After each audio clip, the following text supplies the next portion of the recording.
So I think this image right here pretty much explains how this Jazz-Rocket series is going to go.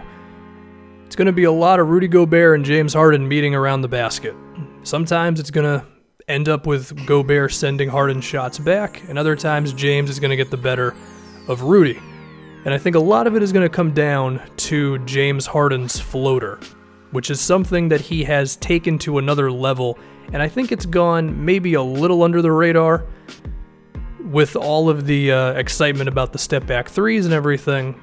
I don't think we've noticed James Harden is shooting 47% from 3 feet to 10 feet, which I would say is about the range where you're going to go up with that little left-handed scoop shot thing.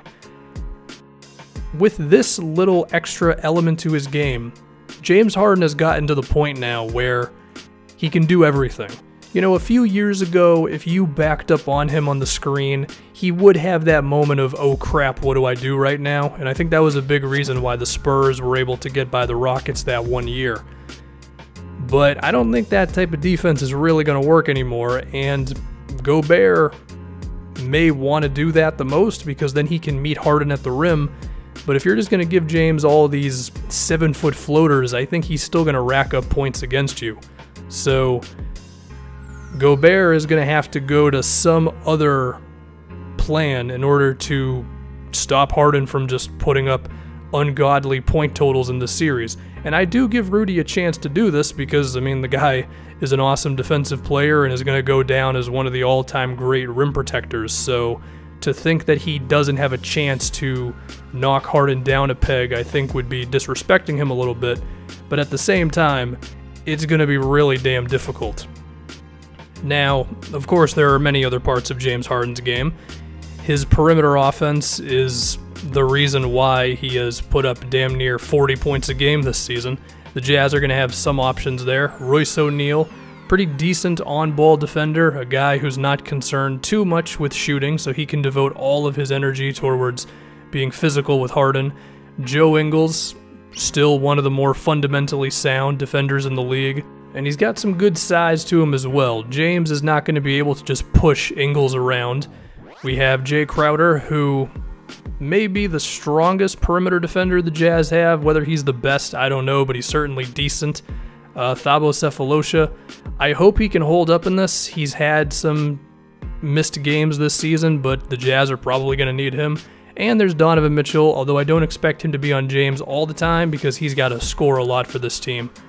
But yeah, slowing down James Harden is the #1 thing to beating the Rockets unless you have enough firepower to just trade shots with him, which of course the Jazz don't have, so it's got to be a team process. Rudy, the perimeter defenders, and probably a little bit of luck.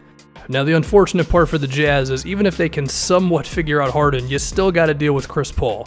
Yeah, he's had injuries this season, but if you made me pick, I do think we're going to get still a really good player, maybe not the elite point guard, but a guy who can certainly have some big games, and he's killed Gobert with that mid-range jumper. I mean, at this point, CP3 would probably prefer to shoot this shot more than anything else, so not only is Gobert going to have to meet Harden a little bit more on the pick and rolls, going to have to do a similar thing against Chris Paul, because if you back up, it's basically an automatic 2 points. So Rudy has his work cut out for him, but if there's any center in the league who can defend this high-powered offense, it could be him.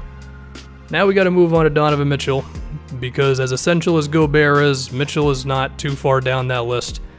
He is going to have to be awesome on offense. Quinn Snyder's system has a lot of movement and lots of passes, and Utah runs a very pretty style of play, and it'll be interesting to see how much Houston switches in this, which could stop a lot of that action. But Mitchell's still going to have the ball in pick and rolls and isolations, and it's just a matter of finding out how good is Donovan Mitchell. I mean, he wasn't good to start the year, but his last 30 or so games have been a lot better.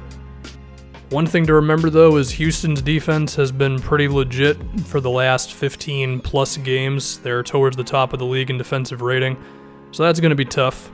They are going to swarm Mitchell. He's going to have to make plays, and that is something that he has struggled with throughout his career. He's gotten better at it, no doubt, but still, there is a chance that his lack of a natural playmaking mind could come back to haunt him once these big Rockets defenders are really moving around the floor.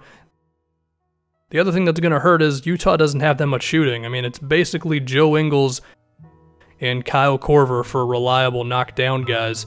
And after that, you're just hoping that somebody can make something. I mean, Ricky Rubio, what did he shoot, like 31% from three this year? Jay Crowder's probably the X factor, which is a frightening thing to say. He is going to shoot it, which is something, I guess, but his percentages are not very good. Maybe there's a chance he gets hot, you never know. There is Royce O'Neal, whose percentages are fine, but he doesn't take that many, and a similar thing can be said for Thabo Sefolosha. Yeah, there's a lot of elements to this series, but I think Houston's going to win, and I think it really just comes down to James Harden's just too damn good. You can have the perfect game plan against this guy, and it's probably still not going to be enough, so I think it's going to be Rockets and probably 6.